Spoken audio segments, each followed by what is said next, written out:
The world froze. It was 9 p.m. in Washington, D.C., and every major news network had just been interrupted. U.S. President Donald Trump, wearing his signature red tie and fiery stare, sat in a polished studio.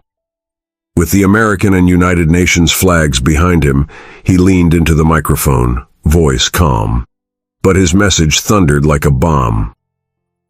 Captain Ibrahim Traoré must step down from the leadership of Burkina Faso within 24 hours.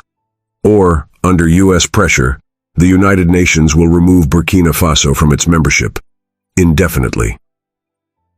Gasps rippled across newsrooms, phones buzzed in embassies, WhatsApp groups exploded across Africa. In Ouagadougou, parents clutched their children. Markets fell silent. Soldiers stiffened. Women wept. And yet, there was no response from Traoré. Not yet. People feared the worst.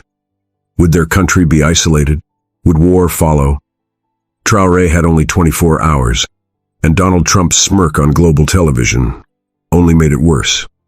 But far away, in a quiet military compound, a man in camouflage stared at the screen with unblinking eyes. No emotion, just silence. Then he spoke 4 words: "Prepare the global studio." By morning, rumors were everywhere. CNN played Trump's ultimatum on loop. French networks translated it every hour. African elders sat around radios with wrinkled hands clenched in worry. Students cried. Soldiers watched. The world waited. And yet, Traoré remained silent. Until an emergency press conference alert flashed worldwide. Live, Captain Ibrahim Traoré to respond to Donald Trump, international press room, global feed, all cameras on. The studio was breathtaking, wide, clean, futuristic. Flags from every continent stood behind the podium. Light beamed in from above like sunlight from heaven. Cameras swiveled. Microphones glowed. Every reporter was there. Reuters, Al Jazeera, BBC, even Fox News. But there was still no Traoré. Then, suddenly, he entered. No bodyguards, no papers, no fear. Just Traoré, in his modest camouflage, with Burkina Faso and African Union pins on his chest. The room fell dead silent. Even the translators paused. He stepped forward slowly, and in a calm, grounded voice, he looked directly into the camera and said, "Burkina Faso is not a piece on your chessboard. We are a people, and we have buried too many heroes to kneel to bullies." Reporters froze, cameras flickered, and millions began to cry. The room stayed silent long after he spoke. Ibrahim Traoré's voice was calm, but heavy with the weight of something deeper. Something painful. He wasn't just responding to Trump.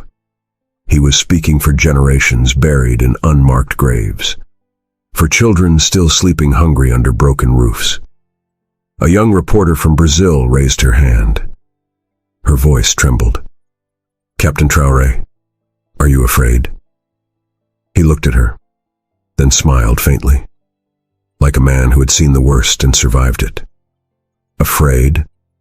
When I was 12, I saw my mother trade her last bowl of rice to save a wounded boy she didn't even know.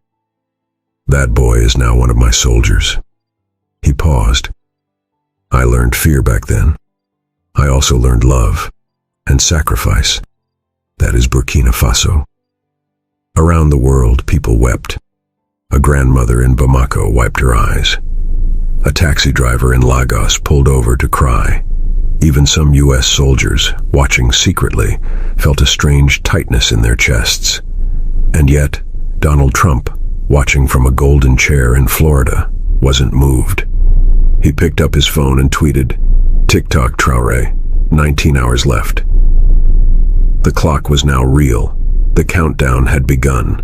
Back in Burkina Faso, far from cameras and headlines, a dusty village called Ouagadougou sat in silence. No one spoke. Even the goats stopped bleating.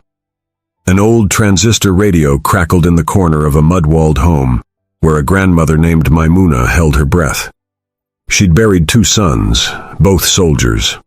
One died during a coup, the other defending a convoy of food for starving children. Now her grandson served under Traoré. She stared at the photo of him in uniform, framed in cheap plastic and hung with pride. "He follows a man who listens to the poor," she whispered. In the market, shopkeepers left their stalls empty. People huddled under neem trees, praying aloud. They weren't praying for Traoré's safety. They were praying he wouldn't give in. At the capital's central hospital, a nurse turned up the studio broadcast for patients to hear. Some were missing limbs. Others were children burned by conflict. All watched with wide, silent eyes. One boy asked softly, "Will America come and make us leave Africa?" The nurse didn't answer. Instead, she whispered to herself, "Please, Captain, don't bow." The world was watching. But Burkina Faso was waiting. In a dimly lit office tucked behind Burkina Faso's foreign ministry, a young woman named Aisha typed a letter with trembling fingers.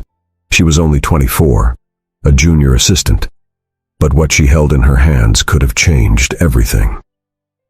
It was a confidential memo, meant for the press. It revealed what few knew, a private letter Trump had sent a week earlier. In it, Trump had offered Burkina Faso a deal. Step down. Allow U.S. peace forces into the country. Hand over mining rights for 10 years. In return, debt forgiveness, foreign aid, and favorable international treatment. The tone was casual. The threat was not. Aisha's hands shook. She printed 2 copies. One she hid inside her headscarf. The other, she sent with a trusted motorcycle courier to Traoré's media team. But before it ever reached CNN or the BBC, the letter disappeared. The courier never arrived. His bike was found outside a ravine, burned. And Aisha? She was transferred the next morning, silenced. But before she left, she scribbled one sentence on a napkin and slid it under her director's door. "He's not just resisting for power, he's resisting for the truth." Inside the glowing global studio, Ibrahim Traoré stared straight into the main camera. The timer above him ticked. 12 hours left. He hadn't raised his voice once, but now the room grew colder. His tone changed. Low, piercing, intimate. To every president watching, to every CEO in a glass tower, and to every man who ever believed Africa must bow to stay alive. He leaned closer. "We will not kneel. I'd rather lose my life than sell my people." Reporters gasped. An old woman in Senegal fainted. Across Africa, people stood in their homes, tears rolling silently. Then, Traoré reached into his jacket. The room tensed. He pulled out a small, folded, hand-drawn picture. A child's drawing. He held it up. It showed Traoré, a sun, a flag, and 5 stick figures holding hands. "This was mailed to me last week. A little girl named Aminata." She wrote, "Thank you for protecting us, Captain." He paused, eyes shining, but no tears. "This is who I answer to. Not the UN, not threats, not money." The room was dead silent. Ibrahim Traoré just changed everything, a BBC anchor whispered. But Trump was watching too, and his jaw was clenched. The studio had gone quiet, but outside the world was boiling. Traoré had just held up a child's drawing in front of the global press, a drawing that said more than 1,000 speeches.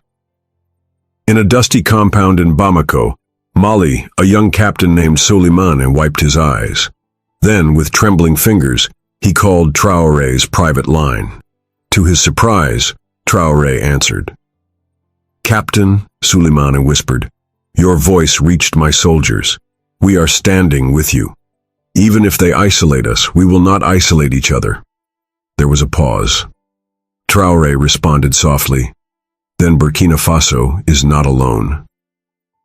Across the Sahel, whispers turned into phone calls. Phone calls became meetings. In Senegal, Guinea, and Niger, officers quietly pulled out their flags and placed them beside Burkina Faso's. The West didn't know it yet, but something ancient had been reborn. Pan-African unity, not in documents, but in loyalty. Paris, nervous diplomats refreshed their screens. In Washington, Trump's advisors leaned in. "Sir," one whispered, "we might be losing the narrative." Trump didn't blink. "Then we burn the script," he growled. And he made a call to a powerful name no one expected. The call landed in a private office in Abu Dhabi. A sleek room, gold-framed art, quiet servants. The man who picked up wasn't a politician. He was a billionaire. No name needed. You wouldn't find him on Twitter. But his fingers touched oil, drones, tech, and governments. Trump didn't waste time. "Traoré is too bold. Cut off the lifelines. Freeze anything tied to Burkina Faso. Block them from satellites. I want the silence louder than his words." The man chuckled coldly. "It will be done." But what Trump didn't know was that a junior data technician, an African woman named Layla, overheard part of that call while patching satellite frequencies. Layla's father had died under French airstrikes in the north of Burkina Faso years ago. That night she made a decision. She downloaded a classified satellite map showing military buildup near the border and sent it to one man, Captain Ibrahim Traoré. The email subject said, "They're moving in." In a room lit only by the glow of the screen, Traoré stared at the satellite image. He zoomed in slowly. Tanks, drones, foreign boots. They weren't waiting 24 hours. They were preparing to strike. 2:07 a.m. The studio crew was cleaning up. The reporters had left, but Traoré hadn't moved. He sat alone under the soft blue lights of the international stage. Then, a sudden click.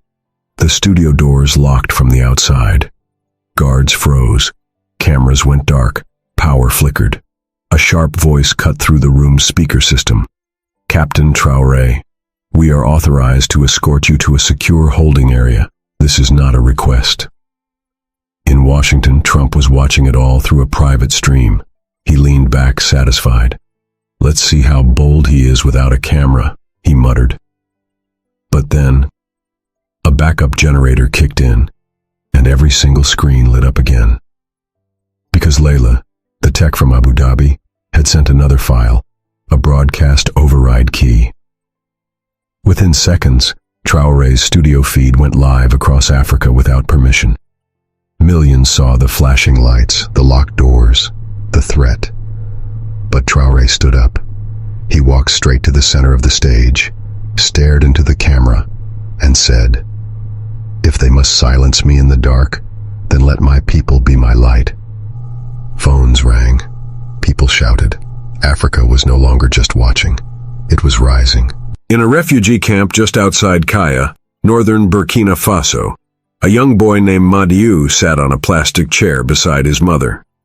He had only one shoe and a scar above his eye from when their home was shelled 2 years ago. The camp's only TV flickered on. The global studio appeared, Traoré's image glowing across the screen. The other children had fallen asleep, but not Madiu. He watched every second, his small fingers gripping the chair. When the studio lights cut out and the feed began glitching, he stood up and screamed, "Don't take him!" His voice cracked through the silence. His mother gasped, clutching his shoulders. "If they take him, who will protect us?" Madiu cried. The camp elder wept silently. Everyone knew it. Traoré was more than a leader. He was the last person who made the poor feel seen. Volunteers in the camp began recording video messages. "We are not threats. We are humans.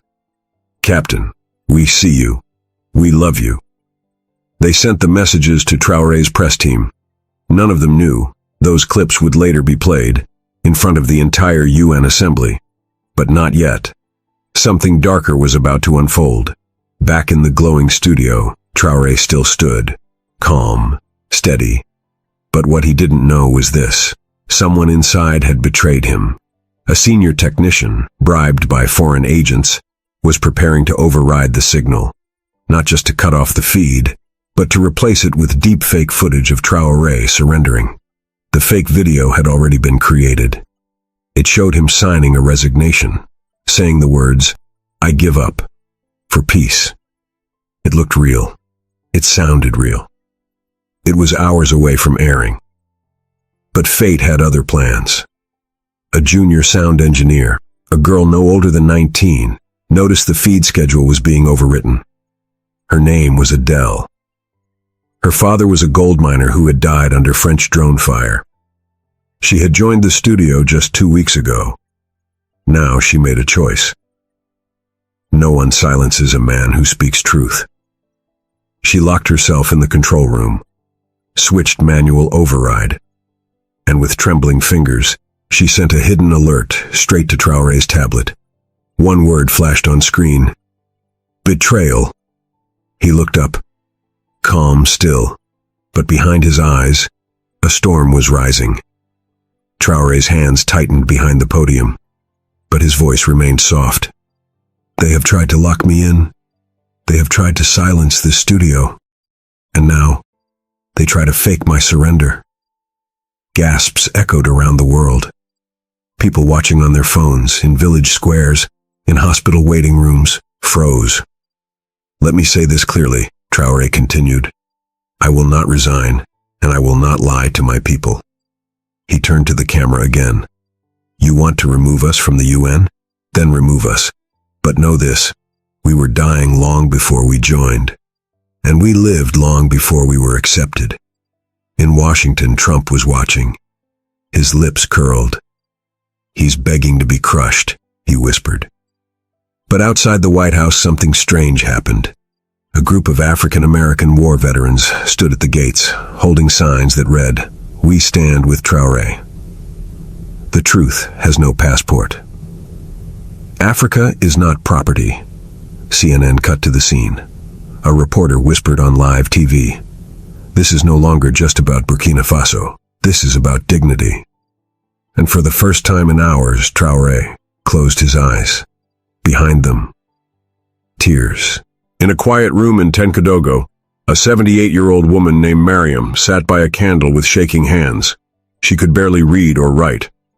But that night, she asked her grandson to help her send a letter, not to a minister, not to the UN, but directly to Captain Ibrahim Traoré. "Tell him," she whispered, "that we are not afraid to be alone. We've been alone before, but we've never had someone stand up for us like him." The boy typed her words slowly. Mariam's voice broke with emotion. "We buried my husband when they dropped bombs from the sky. We buried my daughter when hunger took her. But now we see hope. And that hope is in a uniform, standing in a studio, speaking truth to power." She ended the letter with one final line. "Even if they shut off the lights, Captain, your voice will shine in our bones." That letter was never published, but somehow it found its way to the studio. And when Traoré read it backstage, alone, he cried. But not for himself. He cried for her. The world had been counting down for hours. Now, it stopped. 0 row.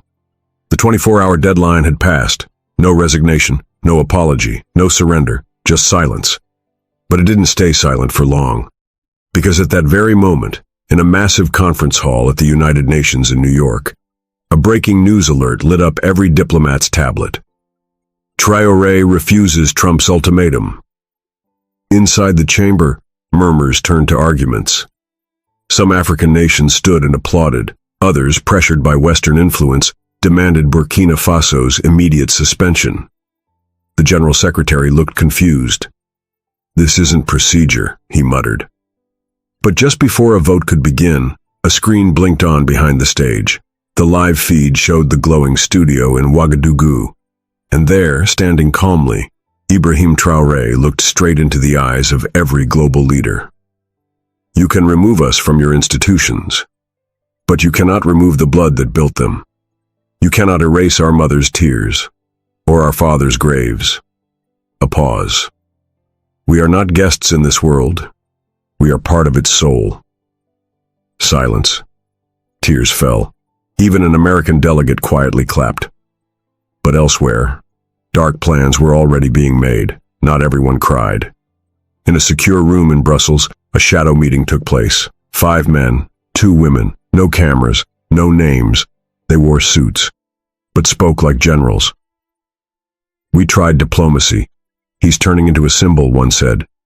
"Symbols must be erased," another added. They didn't want to arrest Traoré. They didn't want to sanction him. They wanted him gone. An assassination order was drafted. A foreign contractor was chosen. A drone, disguised as a weather aircraft, was already circling above the outskirts of Ouagadougou. "The world must believe it was an accident," the leader whispered. "A broadcast mishap. A power explosion. Something forgettable." But what they didn't know was that one of the catering workers at the meeting had been streaming it all secretly from his hidden earpiece. His name was Mamadou. He didn't say a word. That night, Mamadou found a way to send a voice recording straight to Traoré's top aide.